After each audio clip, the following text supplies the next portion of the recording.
praise to our God. He is the Lord. Sa ngalan ng Ama, ng Anak at ng Espiritu Santo, Amen. sumainyo ang Panginoon. At sumayo rin.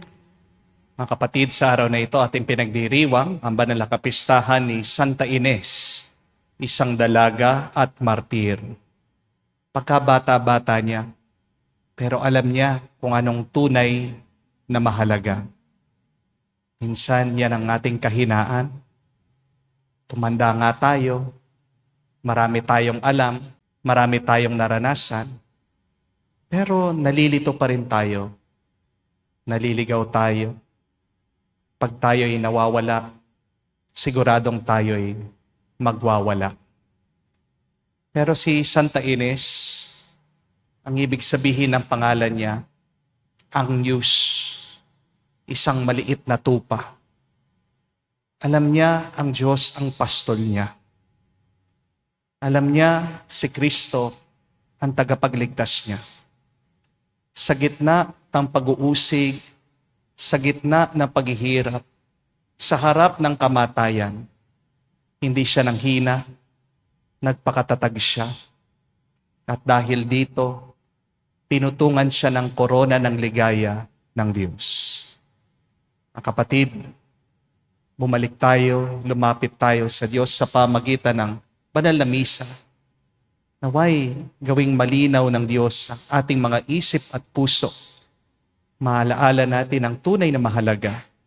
Walang iba o hindi ang mahalin natin ng Diyos. Buong isip, buong puso, buong kaluluwa, at hayaan natin ang Diyos mahalin tayo para ang ating buhay ay maging mas pinagpala pa. Sa napakaraming beses na kung saan hindi ang Diyos ang ating minahal, hindi ang Panginoon ang ating hinanap, hindi ang pagpapakabanal ang naging dahilan natin sa ating buhay. Aminin natin ang ating pagkukulang, ang ating kasalanan, tayo magpakumbaba, hilingin natin ang kanyang awa para minsan pa tayo makitang karapat-dapat makatanggap sa mga banal na misteryo. Inaamin ko Sa makapangyarihang Diyos at sa inyo mga kapatid, na lubha akong nagkasala sa isip, sa salita at sa gawa at sa aking pagkukulang. Kaya'y sinasamo ko sa mahal na Birhen Maria, sa lahat ng mga anghel at mga banal, at sa inyo mga kapatid na ako ipanalangin sa Panginoong ating Diyos. kaawaan tayo na makapangyarihang Diyos, patawarin tayo sa ating mga kasalanan, patnubayan tayo sa buhay na walang hanggan. Amen. Panginoon, kaawaan mo kami. Panginoon, kaawaan mo kami. Kristo, kaawaan mo kami. Kristo, kaawaan mo kami. Panginoon, kaawaan mo kami. Panginoon, kaawaan mo kami. Manalangin tayo. Ama naming makapangyarihan, pinili mo ang mahihina sa turing ng sanlibutan upang hiyain ang mapagmalaking malalakas. Ngayon aming pinagdiriwang ang pagsilang sa kalangitan ng iyong martir ni Santa Ines, kami naway pagbigyan mong makasunod sa pagiging matatag sa pananampalataya, ayon sa pinamalas niya sa pamagitan ni Jesucristo, kasama ng Espiritu Santo magpa sa walang hanggan. Amen.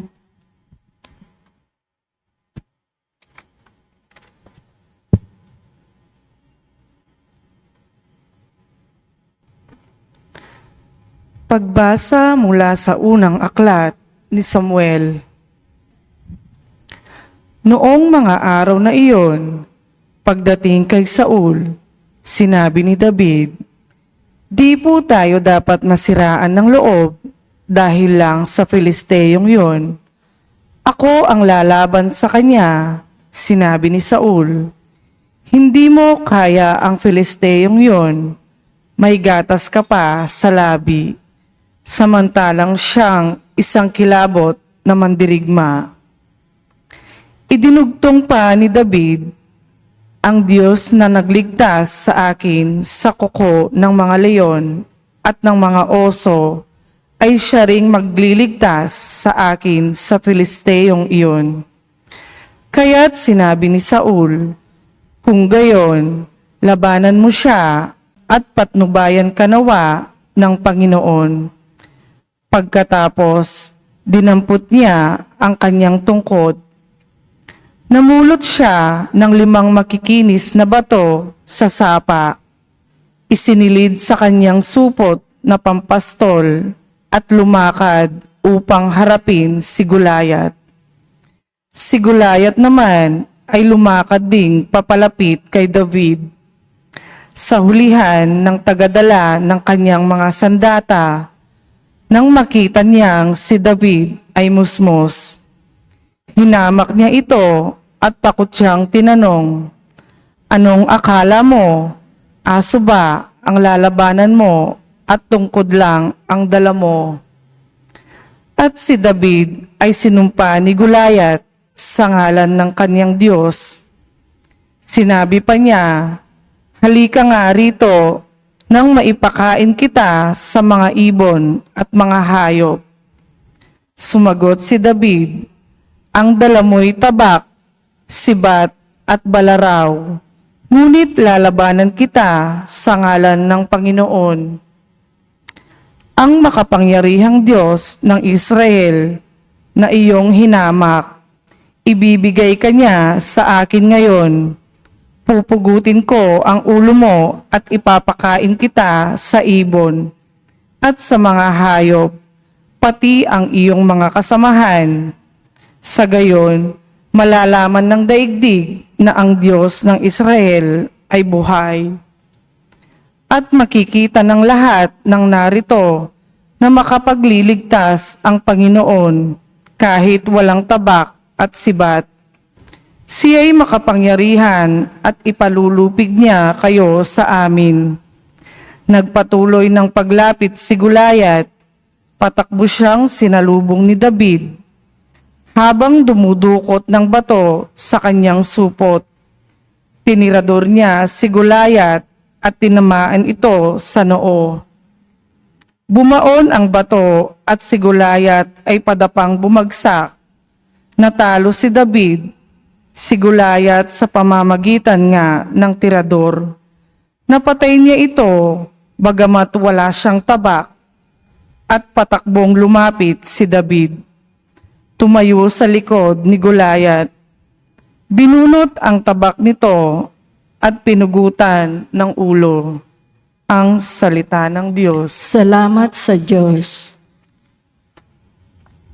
Ang poon ay papurihan, siya ang aking sanggalang. Ang poon ay papurihan, siya ang aking sanggalang. Purihin ang poon na aking sanggalang, sa pakikibaka ako ay sinanay. Inihanda ako upang makilaban. Ang poon ay papurihan, siya ang aking sanggalang. Matibay kong muog at tagapagligtas, at aking tahanang hindi matitinag. Tagapagligtas kong pinagtitiwalaan, nilulupig niya ang sakop kong bayan. Ang poon ay papurihan, siya ang aking sanggalang. O Diyos, may awitin akong bagong-bago, alpay tutugtugin at aawit ako. Tagumpay ng hari ay iyong kaloob, at iniligtas mo si David mong lingkod. Ang poon ay papurihan, siya ang aking sanggalang.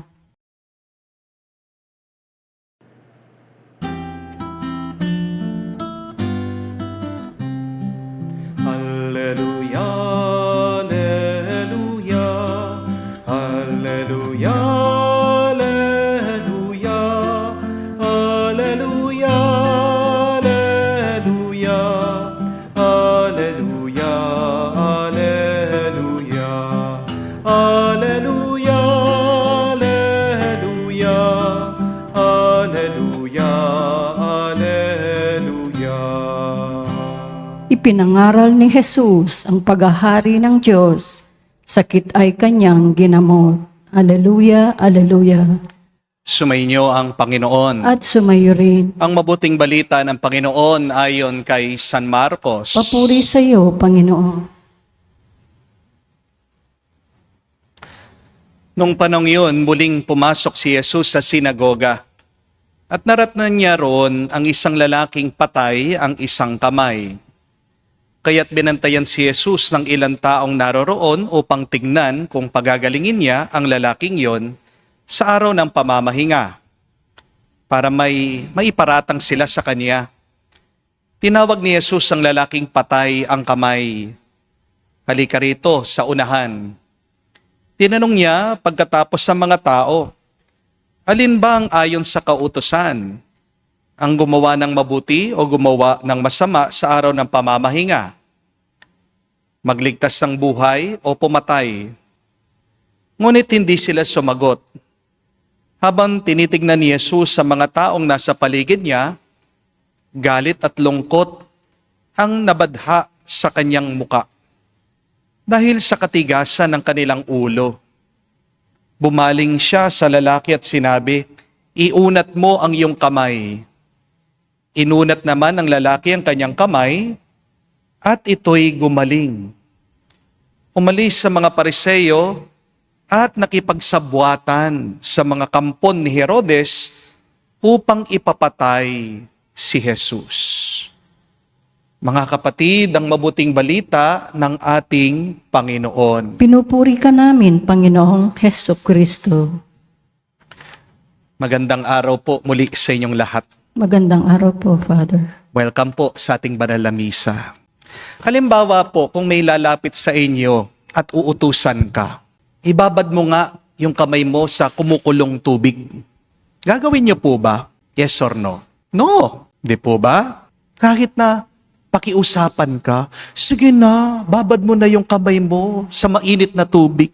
Gagawin mo ba? Hindi. Bakit? Kasi masakit. Kasi delikado. Kasi walang saysay. Di po ba? Pero halimbawa, abang natutulog kayo sa bahay, bigla merong pumasok na mga magnanakaw. May dalang baril. At pagkatapos tinutukan yung pamilya mo. At sinabi sa'yo, inutos sa'yo, kung hindi mo ilalagay yung kamay mo sa kumukulong tubig, papaputokan namin sila, babarilin namin sila, papatayin namin ang pamilya mo. Ang tanong, gagawin niyo po ba? Yes or no? Yes! At gagawin mong mabilis pa. Di po ba? Hindi ka mag-aatubili. Hindi ka na makikipagtalo. Hindi ka na maghahanap ng dahilan, ng excuse. Gagawin mo yung inuutos nila sa'yo. Ang tanong, bakit? Kasi biglang may nagbago. Hindi nagbago yung init ng tubig. Ang nagbago ay yung dahilan mo. Amen? You now have a reason. At kapag malaki ang dahilan, lumalaki din ang ating tapang. Amen? Remember this, my dear friends. Reason is our fuel. Ang dahilan ay parang gasolina. Kahit na pagkaganda-ganda ng iyong kotse, kung walang gasolina yan, hindi aandar yan. Ganyan din pagdating sa ating buhay. Kahit na gaano ka katalino, kagaling, kalakas, kung wala kang mabuting dahilan, tumatamlay ka, susuko ka, bibigay ka. Amen? Kaya, totoo po ito Tandaan niyo. The greater the reason, the greater your action. Ulitin ko po yun. Memorize niyo. The greater your reason, the greater your action. Tandaan niyo din po, mas malalim ang dahilan, mas tumitibay ang iyong loob.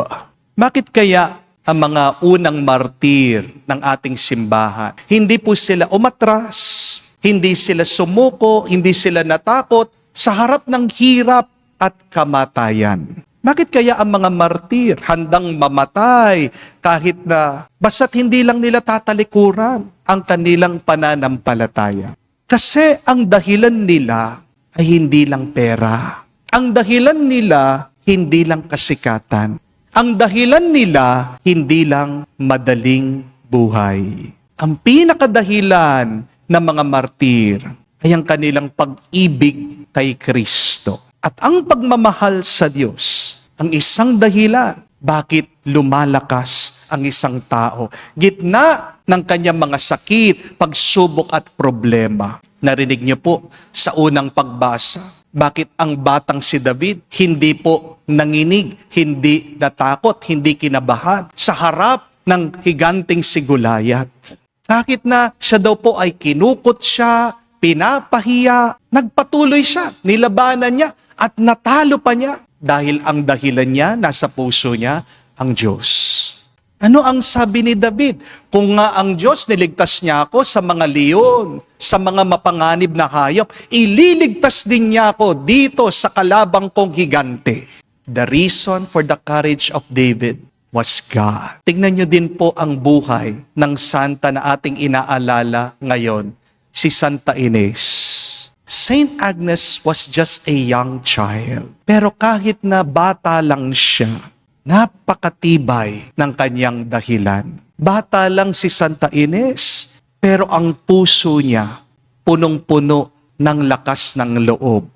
Kahit na pinahiya siya, tinakot siya, tinorture siya, pinilit siya na isuko niya, na talikuran niya ang kanyang pananampalataya. Hindi siya pumayag, hindi siya bumigay, nagpakatatag siya. Ang tanong bakit? Kasi matibay ang kanyang dahilan.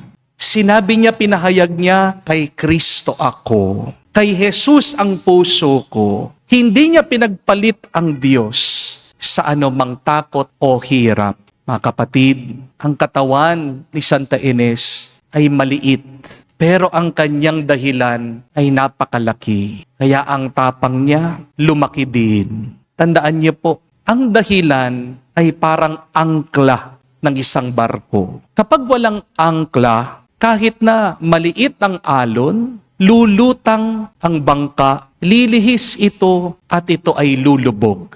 Di po ba? Pero kapag may angkla ang barko, kahit na malakas ang hangin, malakas ang bagyo, hindi basta-basta matatangay ito. Ang pinakamatibay na angkla ng ating buhay ay ang Diyos, si Kristo. Kaya nakakabilib po, nakakamangha ang mga unang Kristiyano. Kahit na binalatan sila ng buhay, kahit na pinugutan sila ng ulo, kahit na sinunog sila, kahit na pinakain sila sa mga mababangis na hayop, hindi sila umurong, hindi sila sumuko. Maaaring kinabahan sila ng kakaunti, pero hinarapan nila na may tibay ng loob, lakas ng kanilang puso, ang pagsubok ng kanilang buhay. Nakakatawa, merong mga iba sa inyo, may pera na, yung iba pa nga nagtatrabaho sa ibang bansa, pero nakukuha pang manghina at nawawala ng gana.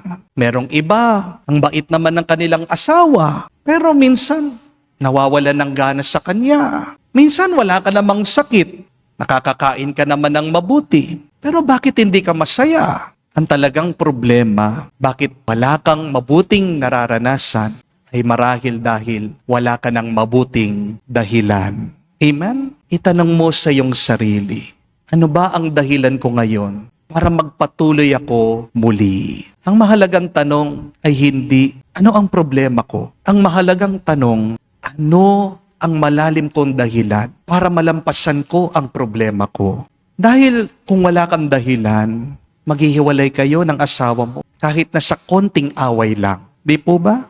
Kung wala kang dahilan, susuko ka na sa utang, sa pressure, sa kahihiyan. Kung wala kang dahilan, hindi mo lalabanan ang sakit mo. Tatanggapin mo na lang na wala ng pag-asa, na mamamatay ka na lang.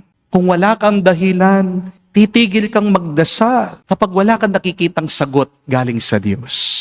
Pero kung ang dahilan mo ay pag-ibig, kung ang dahilan mo ay pamilya, kung ang dahilan mo ay ang pangarap na galing sa Diyos, kung ang dahilan mo ay si Kristo, lalaban ka, magpapatuloy ka, at magwawagi ka. Amen? Tingnan niyo po ang isang nanay, kahit na puyat, pagod, halos walang pahinga, pero kapag umiyak yung anak niya, biglang babangon yan. Di po ba? Kasi ang dahilan niya ay malakas. Ang dahilan niya ay pag-ibig. Reason wakes you up. Lalakas ka muli kung may malalim, malakas, at malaki kang dahilan sa iyong buhay. ngayon pong kapistahan ni Santa Ines. Hingin natin sa Diyos ang isang matibay at malalim na dahilan. Sa araw pong ito, humingi tayo ng grasya. Sabihin natin at ipagdasal, Lord, bigyan mo naman ako ng dahilan na mas malakas kesa sa takot ko. Bigyan mo naman ako ng dahilan na mas matibay kesa sa mga problema ko. Bigyan mo ako ng dahilan na mas malalim kesa sa mga pagod ko. At ito po ang mabuting balita. Kapag ang Diyos, si Kristo ang dahilan mo, hindi ka mawawala ng lakas. Hindi ka mawawala ng direksyon. Hindi ka mawawalan ng pag-asa. My dear friends, have a great reason in the face of your oppositions. Kasi hindi naman nawawala ang mga pagsubok natin sa buhay. Di po ba? Hindi ka lalayuan ng mga problema. Pero kapag malaki ang dahilan mo, mas lalaki din ang tapang mo. At magiging mas mabuti ang magagawa mo. Tulad ni Santa Ines, ngayong pong araw, magdasal tayo. Sabihin natin, Lord, hindi man namin alam ang lahat ng mangyayari sa aming buhay. Pero alam namin kung kanino kami. Kami ay para sa iyo. Naway ang dahilan na ito ang magpalakas sa amin hanggang dalhin mo kami sa buhay na walang hanggan. Amen. Tumayo po tayo, alay po natin sa Diyos ang ating mga dasal at panalangin at ating sabihin, Panginoon, dinggin mo kami. Panginoon, dinggin mo kami. Ang simbahan na may makatagpo ng pamamaraan na mapalaya ang sinuman sa anumang hadlang upang ipahayag ang ebanghelyo sa mga tao sa ating Panginoong panahon ngayon. Manalangin tayo sa Panginoon. Panginoon, dinggin mo kami. Sa nagugutom na daigdig, lalo na sa mga taong hindi makapatarungang ipinagkakaitan ng pagkain, damit at tahanan, naway pagkaluban sila ng Panginoon ng pag-asa at kalakasan ng loob. Manalangin tayo sa Panginoon. Panginoon, dinggin mo kami. Ang lahat ng mga Kristiyano naway hindi maging mga taong mapagkunwari na sumusunod sa batas, kundi maging mga taong may pusong gagawin ang mabuti at nararapat bilang mga anak ng Diyos. Manalangin tayo sa Panginoon. Panginoon, dinggin mo kami. Sa katahimikan po ng ating puso, sabihin natin sa Diyos ang ating mga personal na pangangailangan. Mapagmahal na Diyos, inaangkin namin na kami ay sa iyo at sa iyong anak. Sa pamagitan ng Espiritu Santo, tulungan mo kaming mahalin ka sa pamagitan ng aming pagkalinga at pagbibigay kasiyahan sa aming kapwa. Hinihiling namin to sa pamagitan ni Kristo, aming Panginoon. Amen.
Manalangin kayo mga kapatid, para ang ating mga paghahain ay kalugdan ng Diyos, amang makapangyarihan. Tanggapin nawa ng Panginoon itong paghahain sa iyong mga kamay, sa kapurihan niya at karangalan at sa ating kapakinabangan at sa buong sambayanan niyang banal. Ama naming lumikha, tanggapin mo mga alay na aming inihanda.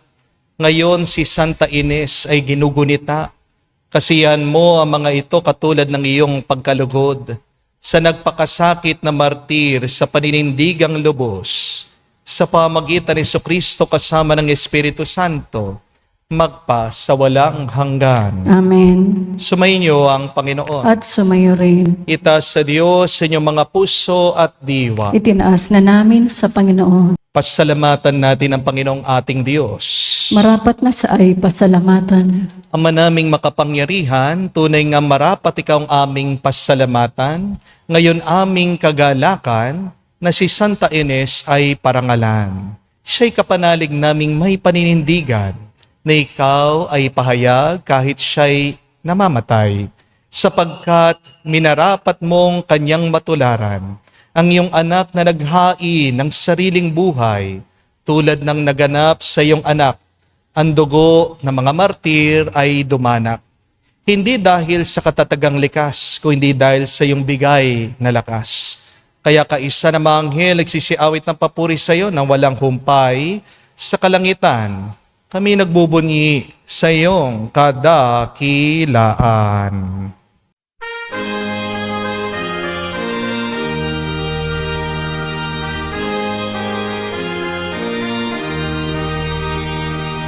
Santo, Santo, Santo, Panginoong Diyos ng mga hukbo. Napupuno ang langit at lupa ng kadakilaan mo. Hosana sa kaitasan, pinagpalang na paninito sa ngalan ng Panginoon. Hosana sa kaitasan, Hosana sa kaitasan. Ama naming banal, ikaw ang bukalan tanang kabanalan, kaya't sa pamagitan ng iyong Espiritu, gawin mong banal ang mga kaloob na ito, upang para sa amin maging katawan at dugo ng aming Panginoong Heso Kristo. Bago niya pinagtiis ang kusang loob na maging handog, hinawakan niyang tinapay, pinasalamatan kanya, pinaghati-hati niya iyon, inabot sa kanyang mga alagad at sinabi, tanggapin ninyong lahat ito at kanin. Ito ang aking katawan na ihahandog para sa inyo.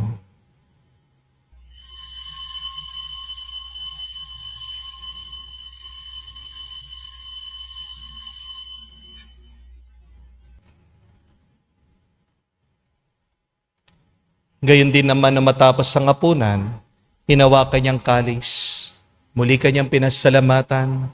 Nabot niya ang kalis sa kanyang malagad at sinabi, tanggapin niyong lahat ito at inumin. Ito ang kalis ng aking dugo, ng bago at walang hanggang tipan. Ang aking dugo na ibubuhos para sa inyo at para sa lahat, sa ipagpapatawad ng mga kasalanan. Gawin ninyo ito sa pag-alaala sa akin.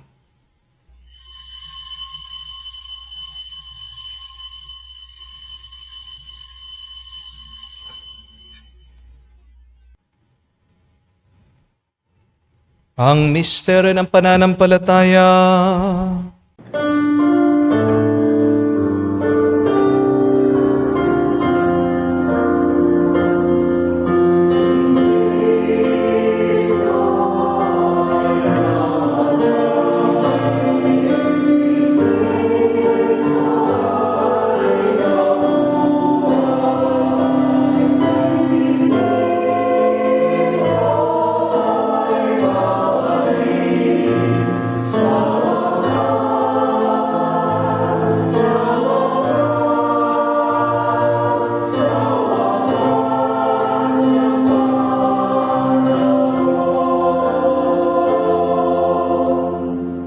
Ama, ginagawa namin ngayon ng pag-alaala sa pagkamatay, muling pagkabuhay ng iyong anak. Kaya tinialay namin sa iyong tinapay, nagbibigay buhay, at ang kalis sa nagkakalob ng kaligtasan. Kami nagpapasalamat dahil kami yung minarapat na tumayo sa harap mo para maglingkod sa iyo. Sinasamo namin kami magsalo-salo sa katawan at tugon ni Kristo ay mabuklod sa pagkakaisa sa pamagitan ng Espiritu Santo. Ama, lingapin mong iyong simbahan, lagana sa buong daigdig. Puspusin mo kami sa pag-ibig. Kaisa ni Leon ang aming Santo Papa, si Florentino aming Arsobispo at ng Tanang Kaparian. Alalahanin mo rin ang aming mga kapatid na nahimlay. May pag-asang sila'y muling mabubuhay. Gayon din naman lahat ng mga pumanaw. Kawan mo't sila't patuloyin sa iyong kaliwanagan. Kawan mo't pagindapating kaming lahat makasalo sa iyong buhay na walang wakas. Kaisa na mahal na Birhen Maria, Ina ng Diyos. Kaisa ni San Jose, ang kanyang malwalhating esposo. Kaisa ng mga apostol, lahat ng mga banal. Si Santa Ines, na namuhay dito sa daigdig na kalugod-lugod sa iyo.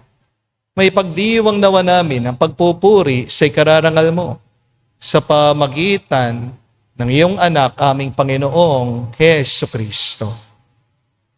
Sa pamamagitan ni Kristo, kasama niya at sa Kanya, ang lahat ng parangal at papuri ay sa iyo, Diyos Ama, makapangyarihan, kasama ng Espiritu Santo, magpasawalang hanggan. Amen. Amen. Amen.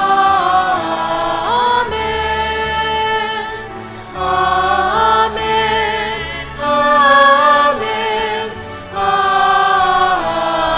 Amen. Sa nakagaling na utos sa turo ni Jesus sa Panginoon natin at Diyos, ipahayag natin ang lakas, loob.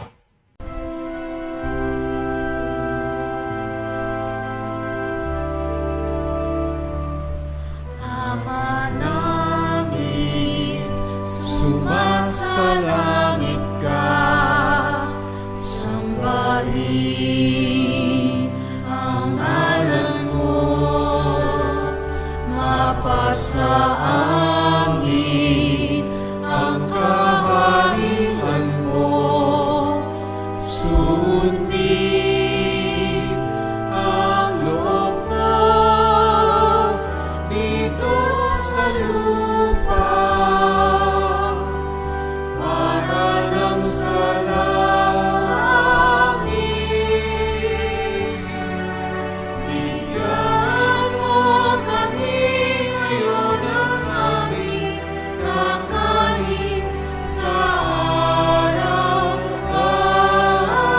araw-araw at patawarin mo kami sa aming mga sala para ng pagpapatawad namin sa nagkakasala sa amin. At huwag mo kami ipahintulot sa tukso at iadya mo kami sa lahat ng masama. Hinihilin namin kami adya sa lahat na masama, pagkalooban ng kapayapaan araw-araw. Ligtas sa kasalanan, ilayo sa lahat ng kapamakan. Samantalang aming pinanabikan ang dakilang araw ng pagpapahayag ng tagapagligtas naming si Hesu Kristo. Sapagkat iyo ang kaharihan at ang kapangyarihan at ang kapurihan magpakailanman. Amen. Panginoong Hesu Kristo, sinabi mo sa mga apostol, kapayapaan ang iniwan ko sa inyo. Ang aking kapayapaan binibigay ko sa inyo. Tungayan mong aming pananampalataya at huwag ang aming pagkakasala. Pagkalooban mo kami ng kapayapaan at pagkakaisa ayon sa iyong kalooban, kasama ng Espiritu Santo, magpa sa walang hanggan. Amen. Kapayapaan ng Panginoon ay laging sumainyo. At sumayo rin. Magbigayan po tayo ng kapayapaan sa bawat isa. Peace with you po. Kapayapaan po sa inyong lahat.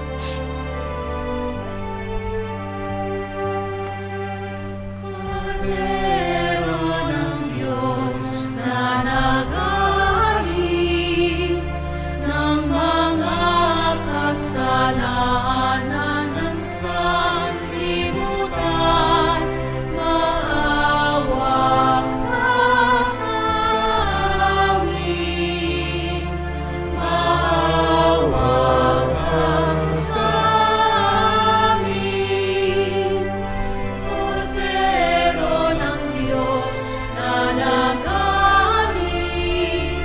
ng mga kasalanan ng sanlibutan, maawa ka sa amin. Maawa ka sa amin. Cordero ng Diyos na nag-aalis ng mga kasalanan ng sanlibutan, ipagkaloob mo sa amin ang kapayapaan. Mga kapatid, naririto ang ating Panginoong Jesucristo, ang Kordero ng Diyos. Siya nag-aalis sa mga kasalanan ng sanlibutan. Mapalad tayong lumalapit sa piging ng Kordero. Panginoon, hindi ako karapat-dapat na magpatuloy sa iyo, ngunit sa isang salita mo lamang ay gagaling na ako.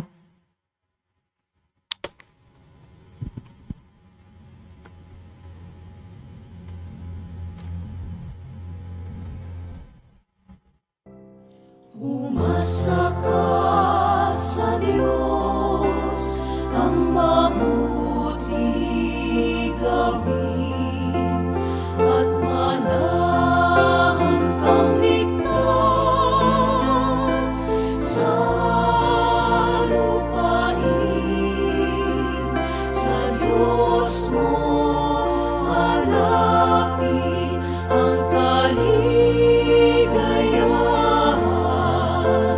at pangarap mo ay makakamtan.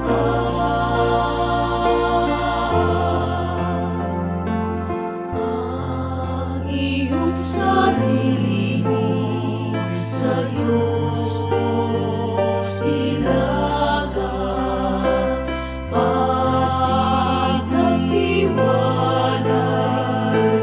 tulungan ka na. Ang kabutihan mo ay magliliwanag, katulad ng araw kung tanghali tapat.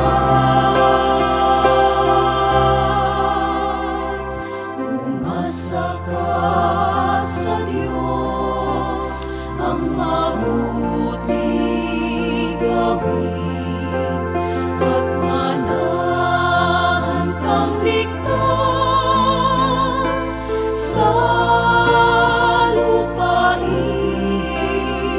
Sa Diyos mo hanapin ang kaligayahan,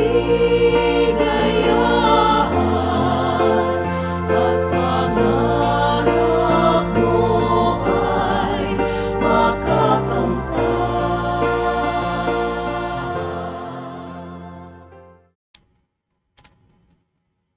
Manalangin tayo. Ama namin mapagmahal, sa hanay ng mga banal, si Santa Ines ay iyong pinutungan ng hiyas ng kadalisayan at tagumpay sa katatagan. Pagkalooban mo kaming tumanggap sa banal na pakikinabang, ay makapanaig ng buong tapang sa lahat ng kasamaan, at maging dapat magkamit ng kalwalhatian sa piling mo, sa pamagitan ni Jesucristo, kasama ng Espiritu Santo, magpa sa walang hanggan. Amen. Remember, my dear friends, the greater the reason, the greater your action. Bakit ikaw ay nanghihina? Bakit ikaw ay nawawala ng gana? Bakit gusto mo nang sumuko at umatras? Baka naman wala kang mabuti at magandang dahilan.